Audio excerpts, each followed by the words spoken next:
Hello everyone, आप सभी का द पीएससी प्रिपरेशन पर स्वागत है। आज हम 23 मार्च 2026 से बनने वाली सभी करंट अफेयर को कवर करेंगे। उससे पहले हम लास्ट क्लास का रिवीजन कर लेते हैं। लास्ट क्लास में हमने पढ़ा था वर्ल्ड हैप्पीनेस रिपोर्ट 2026 के अनुसार भारत कौन से स्थान पे है। तो भारत जो है पूरे वर्ल्ड में 116 स्थान पे है। फर्स्ट पे फिनलैंड है, लास्ट पे अफगानिस्तान है।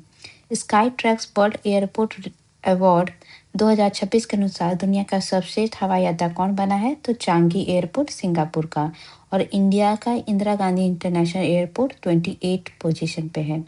हाल में ब्रिटिश सरकार द्वारा किस भारतीय को knight commander of the most excellence order of the British empire प्रदान किया गया है। तो ये किया गया एन चंद्रशेखर को। हाल ही में किस देश द्वारा फारस की खाड़ी में स्थित दुनिया का सबसे बड़ा ज्ञात प्राकृतिक गैस भंडार साउथ पार्स गैस फील्ड पर हमला किया गया है। तो ये ईरान के पास स्थित जो है ये गैस भंडार है जिस पे हमला इसराइल के द्वारा किया गया है। पहली बार भारत द्वारा वर्ल्ड इंडोर एथलेटिक्स चैंपियनशिप 2028 की मेजबानी की जाएगी। ये किस शहर में आयोजित किया जाएगा। तो ये भुवनेश्वर में। जल के क्षेत्र का नोबेल पुरस्कार कहा जाने वाला स्टॉकहोम वाटर प्राइज 2026 किसे प्रदान किया गया है। कावे मदानी, जिनका संबंध ईरान से है। जीएसआई द्वारा किस राज्य में कालिंजर किले के पहाड़ियों को राष्ट्रीय भू विरासत स्थल घोषित किया गया है, जिसके साथ ही ये उस प्रदेश का पहला नेशनल जियो हेरिटेज साइट बन गया है। तो ये संबंधित है उत्तर प्रदेश से। हाल ही में किस अमेरिकी देश द्वारा WHO से अपनी सदस्यता वापस लेने की घोषणा की गई है। तो ये किया गया है अर्जेंटीना के द्वारा। किस भारतीय फिल्म ने रूस में आयोजित spirit of the international film festival 2026 में 2 प्रतिष्ठित पुरस्कार जीता है। तो ये जीता है शेप ऑफ मोमो ने। केंद्र सरकार के द्वारा राष्ट्रीय जनगणना 2027 का ब्रांड एम्बेसडर किसे नियुक्त किया गया है। तो ये नियुक्त किया गया सुदर्शन पटनायक को। हाल ही में फ्रांस के प्रतिष्ठित लीजन दी ऑनर के कमांडर रैंक से सम्मानित होने वाले पहले भारतीय राजदूत कौन बने हैं। तो ये बने जावेद अशरफ। 20 मार्च को किस दिवस के रूप में मनाया जाता है। तो ये मनाया जाता है इंटरनेशनल डे ऑफ हैप्पीनेस, जिसकी थीम है सोशल मीडिया एंड हैप्पीनेस। इसके अलावा वर्ल्ड स्पैरो डे भी इसी दिन मनाया जाता है, जिसकी थीम थी आई लव स्पैरो। और 18 मार्च को जो है वर्ल्ड रिसाइकलिंग डे मनाया जाता है, जिसकी थीम थी don't think waste, think opportunity. तो ये थे लास्ट क्लास के रिवीजन। अब शुरू करते हैं आज की क्लास को। पहला क्वेश्चन है, किस देश के द्वारा उसके वर्तमान राष्ट्रपति के छवि वाले सोने के सिक्के जारी किया गया है। तो ये जारी किया गया अमेरिका के राष्ट्रपति डोनाल्ड ट्रंप के द्वारा जो है ये इस तरीके का सिक्का जो है जारी किया गया है। तो हाल ही में अमेरिकी राष्ट्रपति डोनाल्ड ट्रंप की छवि के सोने के सिक्के दिखाए गए हैं, जो कि 24 कैरेट के सोने के सिक्के की डिजाइन को अभी मंजूरी दी गई है। और ये अमेरिका के 250वें जब स्वतंत्रता दिवस मनाएगा तो इस मौके पे ये स्मारक सिक्का जारी किया जाएगा। सिक्के पे एक तरफ ट्रंप की छवि है, जिसमें वो डेस्क पे मुठ्ठियां दबाएं और गुस्से वाले भाव में दिखते हैं, जबकि दूसरी ओर ईगल का चित्र अंकित है, क्योंकि ईगल जो है अमेरिका का राष्ट्रीय पक्षी है। अमेरिका से रिलेटेड फैक्ट का हम रिवीजन कर ले तो अमेरिकी राष्ट्रपति डोनाल्ड ट्रंप ने बोर्ड ऑफ पीस की आधिकारिक शुरुआत जो है दावोस स्विट्जरलैंड से की थी। और अमेरिका के द्वारा जो है भारत को चोलकानी नटराज की कांस्य मूर्ति वापस की गई थी। और अमेरिका में जो है प्रोजेक्ट वॉल्ट शुरू किया गया था, जिसका संबंध क्रिटिकल मिनरल से रिलेटेड है। भारत और अमेरिका के बीच जो है द्विपक्षीय व्यापार समझौते के तहत जो है पारस्परिक शुल्क 18% किया गया था, जो कि लागू नहीं हो पाया। इसके अलावा जो है यूएसए के सदन में H1B वीजा को समाप्त करने के लिए एक्साइल एक्ट बिल को पेश किया गया था। ऑपरेशन विंड लॉर्ड का संबंध जो है यूएसए से है, जिसके तहत परमाणु रिएक्टर को विमान से स्थानांतरित किया गया था। अमेरिकी राष्ट्रपति डोनाल्ड ट्रंप द्वारा निर्मित बोर्ड ऑफ पीस की पहली बैठक कहाँ हुई थी। दावोस में। इसका गठन कहाँ हुआ था। गठन हुआ था दावोस स्विट्जरलैंड में, और पहली मीटिंग जो हुई थी वो वाशिंगटन डीसी में हुई थी। अमेरिकी राष्ट्रपति डोनाल्ड ट्रंप द्वारा ट्रेड एक्ट 1974 के सेक्शन 122 के तहत कितना 15% टैरिफ का ऐलान किया गया था। और भारतीय मूल के एक वकील हैं जिनका नाम है नील कार्त्याल, इन्होंने अमेरिकी सुप्रीम कोर्ट में टैरिफ के खिलाफ पैरवी की थी। B2 स्टिल्थ फाइटर बॉम्ब का संबंध अमेरिका से है, जिसका यूज जो है अभी ईरान में जो हमले हो रहे हैं उसके दौरान किया गया था। यूएस सबमरीन द्वारा जो है ईरान के युद्ध पोत जिसका नाम है इरिस डेना को टॉर्पीडो हमला कर हिंद महासागर में डुबो दिया गया था। और अमेरिका के मेट्रोपॉलिटन म्यूजियम ऑफ आर्ट्स में हिंदू देवी देवताओं की प्रदर्शनी लगाई गई थी। और यूएसए में जो है 15 साल बाद नई रिफाइनरी बनेगी जो कि भारतीय कंपनी रिलायंस के द्वारा डील हुई है। नेक्स्ट क्वेश्चन है, चापचार कुट महोत्सव किस राज्य में, सॉरी यहाँ पे आएगा, किस किस राज्य में मनाया गया है? तो ये मनाया गया है मिजोरम में। ठीक है, तो जो चापचार कुट फेस्टिवल है ये मिजोरम का सबसे बड़ा महत्वपूर्ण सांस्कृतिक उत्सव है जो कि मिजो समुदाय के द्वारा मनाया जाता है। और ये इनकी समृद्ध विरासत और परंपराओं को जो है ये दिखाता है। और ये जो है जो झूम खेती होती है, जो झूम कल्टीवेशन आपने पढ़ा होगा, जो एक जगह से दूसरे जगह जो है जगह बदल बदल के खेती की जाती है, उसके कठिन कार्य और को पूरा होने के बाद वसंत ऋतु के आगमन का ये प्रतीक माना जाता है। तो इसमें ये मनाया जाता है। कुछ इम्पोर्टेंट फेस्टिवल देखें तो बगुरुम्बा नृत्य जो है जिसको तितली नृत्य कहते हैं, इसका संबंध आसाम से है। इंटरनेशनल कैमल फेस्टिवल 2026 बीकानेर में आयोजित किया गया था। एशिया का सबसे बड़ा आदिवासी महाकुंभ जिसका नाम है समक्का सरक्का, जिसको मेदाराम जेतारा भी कहा जाता है, वो तेलंगाना से संबंधित है। और लोसार महोत्सव जो है लद्दाख में मनाया गया था, जो तिब्बती का नववर्ष भी कहा जाता है। नॉर्थ ईस्ट स्प्रिंग फेस्टिवल 2026 जो है नागालैंड के दीमापुर में आयोजित किया गया था। अटकुल पोंगल जो है केरला में मनाया गया है। कुरुम्बा कला का जो संबंध जो है नीलगिरी हिल से, जो कि धीरे धीरे ये विलुप्त हो रही है। और राष्ट्रपति भवन में डिसेबल पर्सन की प्रतिभा उपलब्धि का जश्न मनाने के लिए पर्पल फेस्ट जो है आयोजित किया गया था। नेक्स्ट क्वेश्चन है, बीपीसीएल द्वारा भारत का पहला 24/7 एलपीजी एटीएम कहाँ स्थापित किया गया है? तो ये किया गया है गुरुग्राम हरियाणा में। और ये इंडिया में जो है ऐसा पहली है जो एलपीजी का एटीएम लगाया गया है। इससे क्या होगा, ये स्वचालित वेंडिंग मशीन जो है निवासियों को बिना किसी मानवीय संपर्क के मात्र 2 से 3 मिनट में भरा हुआ गैस सिलेंडर प्राप्त करने की सुविधा देती है।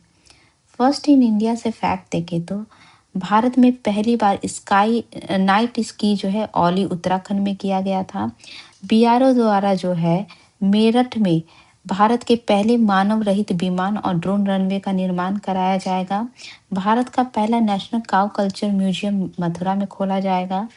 भारत में जो है एलएसडी लाइसोसोम स्टोरेज डिसऑर्डर जो है ये दुर्लभ बीमारी के समूह के लिए देश का पहला राष्ट्रीय बायोबैंक विकसित किया गया है। मध्य प्रदेश के द्वारा जो है देश का पहला अंतर्राष्ट्रीय पुरस्कार जिसका नाम है सम्राट विक्रमादित्य अंतर्राष्ट्रीय पुरस्कार हर वर्ष प्रदान किया जाएगा। रिलायंस जियो द्वारा भारत का पहला स्टैक पेश किया गया है। देश का पहला राज्य जो है केरल बना है, जिसके द्वारा टाइडल फ्लडिंग को राज्य विशिष्ट आपदा घोषित किया गया है।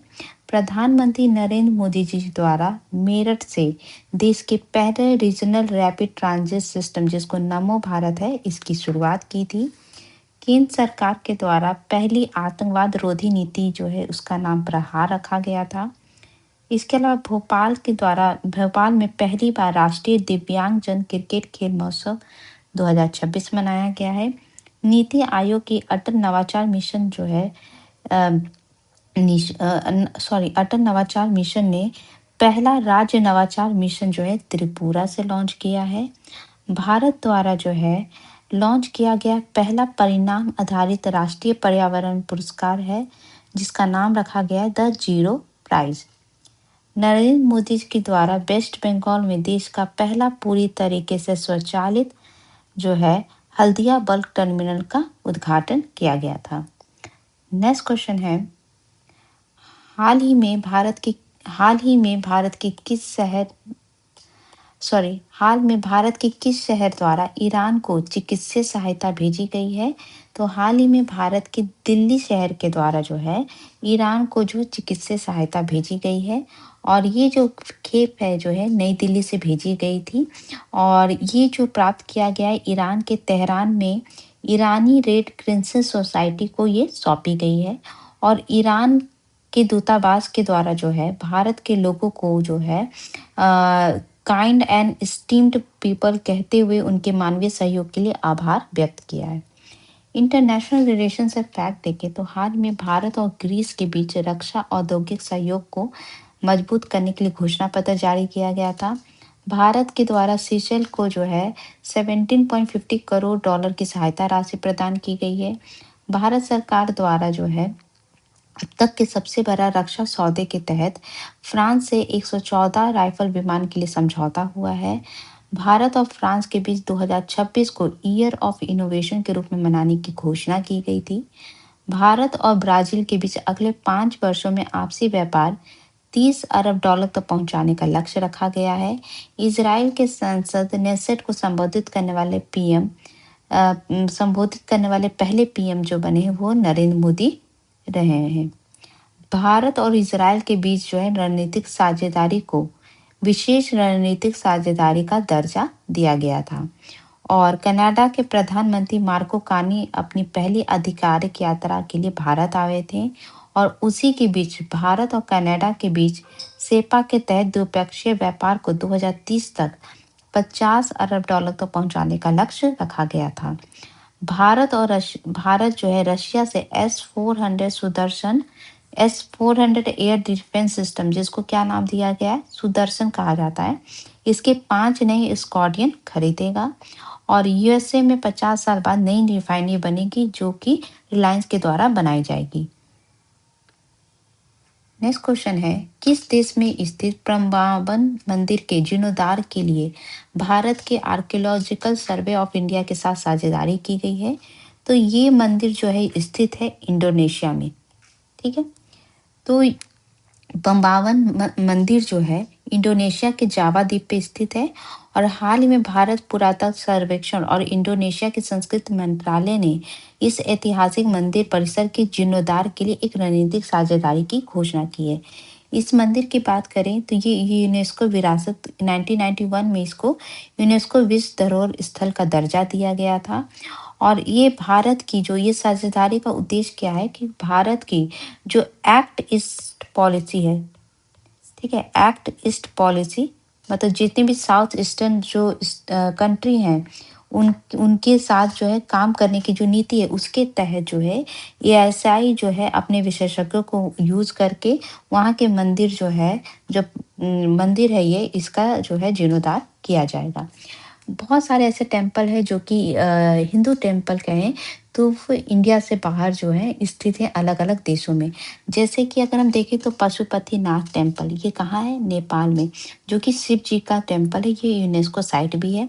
इसी तरह आपने सुना होगा अंगोर वाट जो कि कहाँ है कंबोडिया में, ये विष्णु जी का जो है सबसे बड़ा लार्जेस्ट टेम्पल जो है ये स्थित है।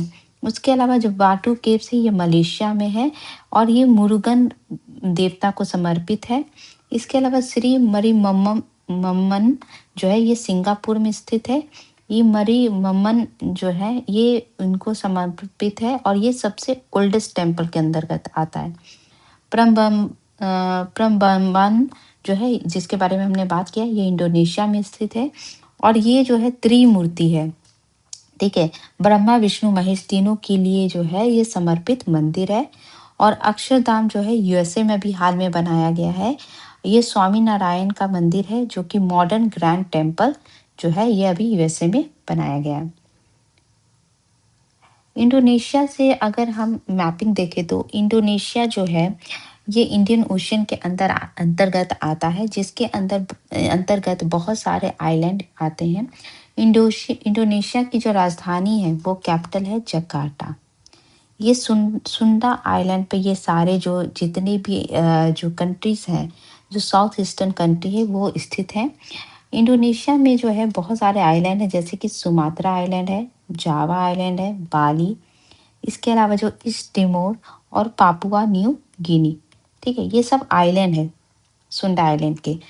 उसके अलावा जो है यहाँ पे अगर हम देखें तो यहाँ पे आप देख रहे होंगे स्ट्रेट ऑफ मलक्का, ये है स्ट्रेट ऑफ मलक्का जिसके थ्रू इंडोनेशिया और मलेशिया जो है एक दूसरे से अलग होते हैं। ठीक है, और यहाँ से अंडमान सी और यहाँ पे से जो जावा सी है ये दोनों एक दूसरे से मिलते हैं। ये अंडमान सी और यहाँ से जावा सी एक दूसरे से मिलते हैं। यहाँ पे जो है एथस्मस ऑफ कर्रा, ठीक है, ये बीपीएससी में लास्ट ईयर पूछा गया था। ये इसके थ्रू क्या होता है, ये साउथ ईस्टर्न जो कंट्रीज है और इसको जो मेन लैंड कंट्री है साउथ ईस्टर्न, जहाँ पे थाईलैंड और इसके अलावा थाईलैंड, वियतनाम, लाओस ऊपर जो आते हैं, ये इसको मेन जो लैंड एरिया से जो है ये आइलैंड, जो साउथ ईस्टर्न आइलैंड है, ये अलग होते हैं, ठीक है। बट सॉरी, इसको कनेक्ट करते हैं, ये मेन आइलैंड से ये जो इथिस्मस ऑफ करा जो पढ़ रहे हैं, ये इसको आइलैंड को जो है मेन जो है ये लैंड से कनेक्ट करते हैं, जिसके थ्रू इधर आप लाओस, वियतनाम और ये सब पे म्यांमार होते हुए जो चाइना वगैरह कनेक्ट हो जाते हैं, ठीक है। इसके अलावा जो है यहाँ पे मक्कासार स्ट्रेट है, जिसके थ्रू जो है ये मलेशिया जो है और ये यहाँ पे सुलावेसी जो द्वीप है इंडोनेशिया का, ये अलग होते हैं, ठीक है। इसके अलावा जो है इसकी सबसे हाईएस्ट पीक है वो है पुनाक जाया, जो कि पापुआ न्यू गिनी में प्रेजेंट है। यहाँ पे एक माउंटेन रेंज है जिसको हम कहते हैं मोके माउंटेन्स। नेक्स्ट क्वेश्चन है, जनजातीय मंत्रालय द्वारा जनजातीय कला को संरक्षण प्रदान करने के लिए किस नाम से प्रीमियम ब्रांड को लॉन्च किया गया है? तो अभी भारत ट्राइबल फेस्ट जो है 2026 जो दिल्ली में आयोजित हो रहा था, उसी के तहत जो है रीसा रीसा नाम से एक प्रीमियम ब्रांड बनाया गया है, जो कि ट्राइबल कला को जो है संरक्षण भी प्रदान करेगा और उनके प्रोडक्ट को जो है बाहरी दुनिया में जो है लॉन्च करने का भी काम करेगा। तो ये जो है ये रीसा टाइमलेस ट्राइबल मुख्य रूप से भारत की समृद्ध जनजातीय विरासत, पारंपरिक बनाई, कढ़ाई और हस्तशिल्प को वैश्विक स्तर तक बढ़ावा देने और संरक्षित करने के लिए शुरू किया गया है। और इरिसा जो नाम है ये त्रिपुरा के पारंपरिक हाथ से बुने हुए स्टोल से प्रेरित है, जो वहाँ की पहचान और संस्कृति का प्रतीक है। स्कीम एंड मिशन से रिलेटेड फैक्ट देखें तो प्रधानमंत्री नरेंद्र मोदी द्वारा सर्वाइकल कैंसर के खिलाफ देशव्यापी एचपीवी टीकाकरण की शुरुआत कहाँ से की गई थी? अजमेर, राजस्थान से। नीति आयोग के अटल नवाचार मिशन ने त्रिपुरा से जो है पहला राज्य नवाचार मिशन को लॉन्च किया था। केंद्रीय मंत्री सर्बानंद सोनोवाल द्वारा नेशनल वाटरवे 2 पे 3 नई परियोजना का शिलान्यास किया गया था। केंद्रीय मंत्री अमित शाह द्वारा आगामी जनगणना के लिए शुभंकर लॉन्च किया गया था, जिसका नाम था विकास और प्रगति। 1 से 7 मार्च तक ministry of chemical and fertiliser के द्वारा जन औषधि सप्ताह मनाया गया था। सेबी के द्वारा सोशल मीडिया पे भ्रामक वित्तीय सलाह देने वाले इन्फ्लुएंसर पे लगाम लगाने के लिए सूरदर्शन एआई टूल को तैनात किया गया था। केंद्र सरकार के द्वारा जो जल जीवन मिशन की समय सीमा बढ़ाकर 2028 की गई है और इसी 2028 के तहत जो जल जीवन मिशन 2.0 लाया गया है, इसके लिए जो है एक डिजिटल निगरानी के लिए डिजिटल आईडी को लॉन्च किया गया था, जिसका नाम था सुजल गांव आईडी। और इस जल जीवन मिशन 2.0 को लागू करने वाला पहला स्टेट कौन बना है? MP, Madhya Pradesh. Indian post द्वारा जो है 24 स्पीड पोस्ट के पहले चरण की शुरुआत की गई है। कितने शहर से? भारत के 6 शहर से, दिल्ली, मुंबई, कोलकाता, चेन्नई, बेंगलुरु और हैदराबाद से। नेक्स्ट क्वेश्चन है, भारत सरकार द्वारा गठित राष्ट्रीय दंत आयोग का पहला अध्यक्ष किसे नियुक्त किया गया है? तो ये नियुक्त किया गया है डॉक्टर संजय तिवारी को। तो ये भारत ने आधिकारिक तौर पे राष्ट्रीय दंत आयोग नेशनल डेंटल कमीशन का गठन किया है, जो बहुत सालों से चली आ रही भारतीय दंत चिकित्सा परिषद, जो पहले डेंटल काउंसिल ऑफ इंडिया था डीसीआई, इसको भंग करके जो है एनडीसी लाया गया है, नेशनल डेंटल कमीशन। और ये सुधार दंत चिकित्सा शिक्षा की गुणवत्ता में सुधार लाने और उसे वैश्विक मानकों के अनुरूप बनाने के उद्देश्य से ये किया गया है। और इसी आयोग के एनडीसी के जो पहले जो अध्यक्ष बने हैं, ये बने हैं डॉक्टर संजय तिवारी। इसके अंदर जो जो एनडीसी है, ये 3 इसमें जो है बोर्ड का गठन किया गया है। पहला बोर्ड है स्नातक और स्नातकोत्तर दंत शिक्षा बोर्ड। इसमें शैक्षिक मानकों की निगरानी के लिए गठित किया गया है। दंत मूल्यांकन और रेटिंग बोर्ड जो है संस्थानों के मान्यता और मूल्यांकन के नियमों के लिए बनाए गए हैं। और नैतिकता और दंत पंजीकरण बोर्ड जो दंत चिकित्सकों हैं उसके पेशेवर आचरण और पंजीकरण के लिए गठित किया गया है। और ये कदम जो है राष्ट्रीय दंत आयोग अधिनियम 2023 के तहत उठाया गया है, जिसने 1948 के दंत चिकित्सा अधिनियम को निरस्त कर दिया है। ठीक है। नेक्स्ट क्वेश्चन है, वर्ल्ड डाउन सिंड्रोम डे किस दिन मनाया जाता है? ये एक आनुवांशिक बीमारी है और इसी के लिए जो है 21 मार्च को पूरी दुनिया में वर्ल्ड डाउन सिंड्रोम डे मनाया जाता है। ठीक है। तो ये इसका मुख्य उद्देश्य क्या है कि इस रोग से जो पीड़ित लोग हैं उनको जो है अधिकार और इंक्लूजन और कल्याण के लिए जागरूकता प्रदान करना। और ये जो बीमारी है जो 21वें गुणसूत्र जिसको हम क्रोमोसोम कहते हैं, इसके ट्रिप्लिकेशन मतलब ये जो 2 गुणसूत्र होते हैं उसके जगह एक एक्स्ट्रा ऐड हो जाता है एक्स या वाई। तो उसके कारण जो 21वें नंबर के गुणसूत्र में जो क्रोमोसोम पे जो चेंजेस होते हैं एक्स्ट्रा ऐड हो जाते हैं, उसके कारण जो है ये बीमारी होती है। और इस वर्ष की जो थीम है इस बीमारी की ये है टुगेदर अगेंस्ट लोनलीनेस। ठीक है। कुछ हम बीमारियों में देख लेते हैं जो कि आनुवांशिक मतलब क्रोमोसोम में जो चेंजेस होने के कारण होती हैं। सबसे पहले जो है मानव में जो इंसान होते हैं, इंसान में ह्यूमन के बॉडी में जो है 23 पेयर ऑफ क्रोमोसोम होते हैं, जो शायद आप सब जानते होंगे। मतलब टोटल कितने क्रोमोसोम हुए? 46 क्रोमोसोम होते हैं। ठीक है। तो जो 46 क्रोमोसोम होते हैं इसमें जो 22 पेयर होते हैं उनको कहते हैं ऑटोसोम। ठीक है। और जो एक पेयर होते हैं, एक पेयर ऑफ क्रोमोसोम होता है उसको हम कहते हैं सेक्स क्रोमोसोम। जो कि मेल में जो फीमेल होते हैं उसमें एक्स एक्स होता है और मेल में जो होते हैं एक्स और वाई क्रोमोसोम होते हैं। ठीक है। और इन्हीं के कारण जो है जो लिंग है वो मनुष्य का निर्धारित होता है। तो जो ये 22 पेयर होते हैं इनमें जो चेंजेस होते हैं इनके कारण जो बीमारियां होती हैं उन्हीं को हम आनुवांशिक रोग कहते हैं। ठीक है। तो जो डाउन सिंड्रोम होता है वो 21st क्रोमोसोम में जो है अभी एक्स्ट्रा जब ऐड हो जाता है एक क्रोमोसोम, तो उसके कारण जो है ये डाउन सिंड्रोम होता है। टर्नर सिंड्रोम जो होता है कि जो क्रोमोसोम है उसमें सिर्फ एक्स प्रेजेंट है और दूसरा वाला जो है वो प्रेजेंट ही नहीं है, सिर्फ एक क्रोमोसोम होता है, तो उसको कहते हैं टर्नर सिंड्रोम।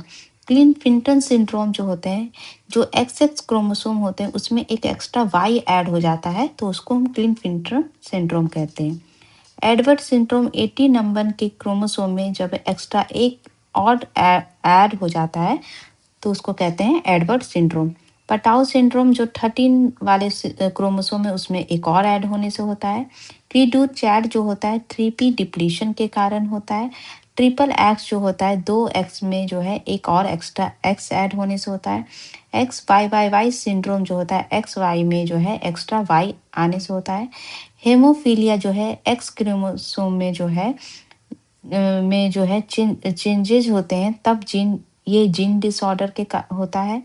कलर ब्लाइंडनेस जो है एक्स क्रोमोसोम में के कारण होता है। Sickle cell anaemia 11th number के क्रोमोसोम में चेंजेस के कारण होता है। और थैलेसीमिया जो है 11th और 16 नंबर के क्रोमोसोम में चेंजेस होने के कारण ये बीमारी होती है। ठीक है।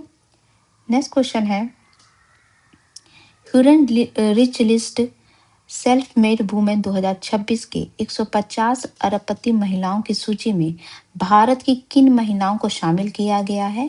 तो अभी Hurun richest self made women 2026 की लिस्ट जारी की गई है जिसमें इंडिया से 3 लोगों को इंक्लूड किया गया है। एक है राधा बेम्बू, दूसरी है फाल्गुनी नायर, तीसरी है Kiran Mazumdar Shaw. All of the above सही है। ठीक है। तो इस लिस्ट के अनुसार जो डाइने हेंड्रिक्स हैं, ठीक है, जो कि एबीसी सप्लाई कंपनी की जो है मालकिन है, तो ये 24 बिलियन नेटवर्थ के साथ ये दुनिया की सबसे अमीर सेल्फ मेड महिला बन गई हैं। और इसमें जो है इस सूची में 20 देशों की 150 महिला अरबपतियों को शामिल किया गया था, जिसमें भारत से जो है 3 भारतीय मूल की महिलाओं को शीर्ष स्थान बनाने में ये सफल रही हैं। जो राधा बेम्बू है, ये जोहो की सह-संस्थापक है और वर्तमान में सबसे अमीर सेल्फ मेड महिला है। फाल्गुनी नायर जो है, जो ब्यूटी ई-कॉमर्स कंपनी जो आपने शायद सुना होगा, नायका, इसकी संस्थापक और सीईओ ये हैं। इसके अलावा किरण मजूमदार शॉ, ये बायोकॉन की जो है, ये बायोटेक क्वीन कंपनी है, इसकी जो है फार्मा कंपनी है, इसकी जो है ये अध्यक्ष हैं। इसके अलावा जो है, जो भारत की तरफ से जो सबसे अमीर महिलाओं की बात करें तो उन उसमें सावित्री जिंदल और एचसीएल की रोशनी नादार मल्होत्रा का भी नाम आता है। ये भारत की सबसे अमीर महिलाओं में शामिल हैं। लेकिन जो सेल्फ मेड महिलाएं की बात करें तो उनमें इनको नहीं रखा जाता है, क्योंकि इनकी पहले से इनके कंपनी है, उसी में ये ज्वाइन हुई हैं। तो सेल्फ मेड में वही कंपनी आती हैं जो कि शून्य से खुद के बेसिस पे उन्होंने शुरू किया हो। तो उसमें जो है इंडिया से 3 लोगों का नाम शामिल किया गया है। पूरी इस लिस्ट में देखें तो फर्स्ट नंबर पे डायने हेंड्रिक्स है, सेकंड नंबर चेन लुआ है, ठीक है, फुआ की कंपनी की है। इसके अलावा जयश्री उल्लाल, ये भारतीय अमेरिकी हैं और ये एरिस्टा नेटवर्क की हैं, ये थर्ड नंबर पे हैं। वू याजुन फोर्थ नंबर पे हैं, जो कि लॉन्गफोर कंपनी की हैं। और झोंग हुई जुआन जो है, ये हनशो कंपनी की मालकिन है। नेक्स्ट क्वेश्चन है, भारतीय नौसेना में प्रोजेक्ट 17A के तहत किस चौथे युद्धपोत को शामिल किया जाएगा? तो अब जो है भारत में जो है प्रोजेक्ट 17A के तहत जो है तारागिरी, इसको अप्रैल 2026 में नौसेना में शामिल किया जाएगा। ये चौथा है, तो इससे पहले नीलगिरी, उदयगिरी और हिमगिरी, ठीक है, इन सबको शामिल किया जा चुका है। तो ये जो है 3 अप्रैल को विशाखापट्टनम में भारतीय नौसेना में शामिल किया जाएगा और ये स्टेल्थ तकनीक से लैस है ये तारागिरी।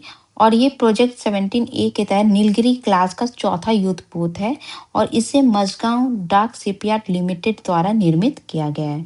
प्रोजेक्ट 17A की बात करें तो इसमें नीलगिरी क्लास के जो है युद्धपोत शामिल किए गए हैं।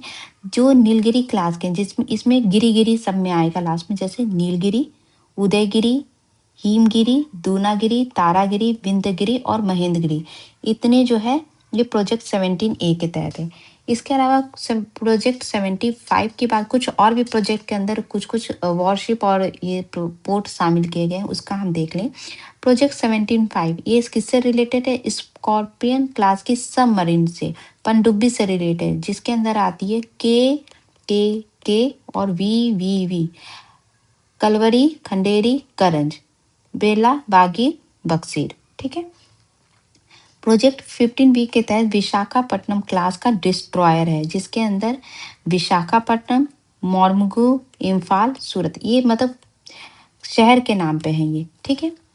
प्रोजेक्ट 28 कमरोटा क्लास कॉर्वेट्स हैं, जिसके अंदर कमरोटा, कदमत, किल्टन, कवर्ती ये शामिल है।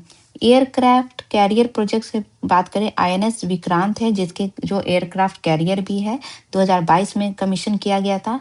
और दूसरा अभी जो है जो प्रपोज्ड है वो है आईएनएस विशाल। चलिए नेक्स्ट क्वेश्चन है, हाल ही में ईरान द्वारा हिंद महासागर में स्थित किस अमेरिकी वायुसेना अड्डे पर हमला किया गया है? तो ईरान के द्वारा जो है हिंद महासागर में जो है अमेरिका का एक एयर बेस है, उस पर हमला करके उसने पूरी दुनिया को चौंका दिया है, जिसका नाम है डिएगो गार्सिया, ठीक है। डिएगो गार्सिया, पहले इसका लोकेशन आप देख लीजिए, ये है इंडिया, ठीक है। यहाँ पे जो है अभी मैंने आपको बताया था, ये है इंडोनेशिया आइलैंड, ये है मलेशिया और ये दोनों के बीच क्या है? मलक्का जलमध्रु, ठीक है। यहाँ पे आपने देख रहे होंगे ये ईरान है और हम बहुत दिनों से यहाँ पे स्ट्रेट ऑफ हॉर्मुज के बारे में बात कर ही रहे हैं। स्ट्रेट ऑफ हॉर्मुज है, ये अरब कंट्रीज का पूरा ये अरब प्रायद्वीप है। यहाँ पे ये अफ्रीका महाद्वीप है ये, ठीक है। और अरब प्रायद्वीप अफ्रीका महाद्वीप जो है, इन दोनों को अलग करता है वायव्य मंडल जलमध्रु। तो यहीं पे जो है डिएगो गार्सिया है, ठीक है, हिंद महासागर में। तो यह भी जो है डिएगो गार्सिया जो है ईरान से लगभग 4000 किलोमीटर दूर मध्य हिंद महासागर में है और भारत के दक्षिण और श्रीलंका के दक्षिण पश्चिम में स्थित है। ठीक है, मैंने आपको लोकेशन अभी दिखा दी। ईरान ने यहाँ से यहाँ पे हमला किया है।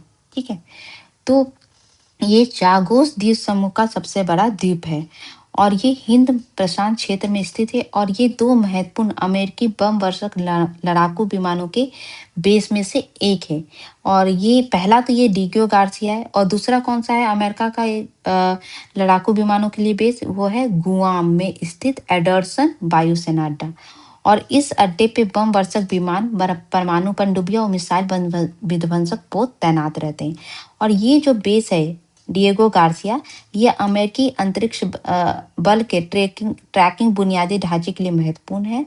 और इस जो बेस का इस्तेमाल अमेरिका के द्वारा बहुत बार किया गया था। जब 1991 में फारस की खाड़ी युद्ध के दौरान, 2021 में अफगानिस्तान अमेरिका नेतृत्व वाले हमले और 2003 में इराक युद्ध के दौरान भी जो है इस बेस का बहुत अमेरिका यूज करता है। ये जो बेस है बेसिकली अमेरिका और ब्रिटेन जो है ये दोनों मिलकर जो है इस पे अपना सैन्य अभियान और सैन्य संगठन बेस के लिए जो है इसको यूज करते हैं। इसकी हिस्ट्री देखें तो ब्रिटेन ने इसे 1966 में अमेरिका को सैन्य सुविधा के लिए 50 साल के लिए लीज पे दिया था। ठीक है, फिर 2016 में 20 साल के लिए और बढ़ाया गया। फिर मॉरिशस के साथ 2025 के संप्रभुता समझौता का अंतिम रूप दिए जाने से पहले यह विस्तार जो है 2036 तक से में समाप्त होने वाला था। मतलब जो है इस ये जो डिएगो गार्सिया इस पे मूल रूप से जो है मॉरिशस का है ये। ठीक है, लेकिन क्या हुआ था कि ब्रिटेन जो है, जब ब्रिटेन के शासन था तो ब्रिटेन ने इस पे कब्जा कर लिया था और ये जो है ये अपने अंडर जो है ब्रिटेन ने इस पे हथिया लिया था कि ये हमारा है। लेकिन 2019 में एक अंतर्राष्ट्रीय न्यायालय ने फैसला सुनाया कि ब्रिटेन जो है मॉरिशस से जो चागोस द्वीप समूह है इसको अलग करना ये ब्रिटेन के लिए अवैध है और इस द्वीप को इसको वापस जो है मॉरिशस को देना चाहिए। तो ब्रिटेन ने जो है ये जो चागोस द्वीप पे ही जो डिएगो गार्सिया है इसको किसको दे दिया, मॉरिशस को इसको वापस रिटर्न करना पड़ा।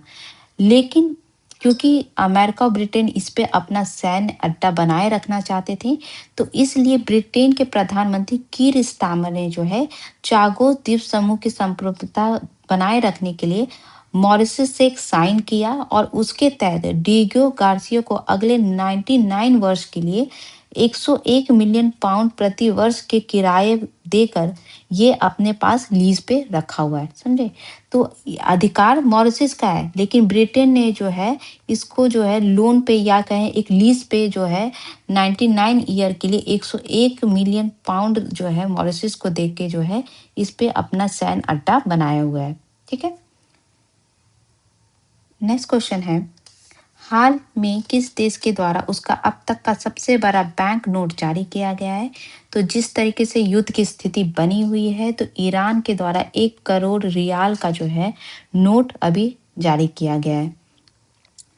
1 करोड़ मतलब 10 मिलियन रियाल का अब तक का सबसे बड़ा नोट जो है ईरान के द्वारा जारी किया गया है, क्योंकि ईरान में जो है वॉर के कारण भारी मुद्रास्फीति, इन्फ्लेशन और आर्थिक संकट से जो है ईरान जो जूझ रहा है और नकदी की कमी को दूर करने के लिए कदम उठाया गया है। अगर आप सोचे 1 करोड़ रियाल सुनने में बहुत बड़ा लग रहा है, लेकिन अगर इंडियन रुपीस में बात करें तो इसकी कीमत जो है मात्र 650 से लेकर 712 रुपए के बीच है। तो ये जो नोट है ये पिंक कलर का है। इसके एक तरफ याजद की जामा मस्जिद और दूसरी तरफ बाम सिटाडेल की तस्वीर है। और जारी करने का कारण ये है कि महंगाई इतनी बढ़ गई है कि छोटे नोटों से लेन देन करना मुश्किल हो रहा था और युद्ध के दर और इलेक्ट्रॉनिक पेमेंट सिस्टम फेल होने की आशंका के कारण लोग भारी मात्रा में कैश निकाल रहे हैं और इससे निपटने के लिए बड़ा नोट लाया गया है। और ऐसा है कि अभी जो ईरान जो है अपनी मुद्रा से जो है 4 जीरो हटाने की योजना पे भी काम कर रहा है, जिसके तहत 10,000 पुराने रियाल को जो है वो अगर 4 जीरो हटा देगा तो कितना रियाल में कन्वर्ट हो जाएगा, ये एक नए रियाल या तोमन के बराबर ये माना जाएगा। तो ईरान में जिस तरीके से महंगाई बढ़ रही है उसके लेके जो है सरकार आगामी दिनों में जो है इस तरह के भी कदम उठाने के लिए इस बारे में सोच रही है।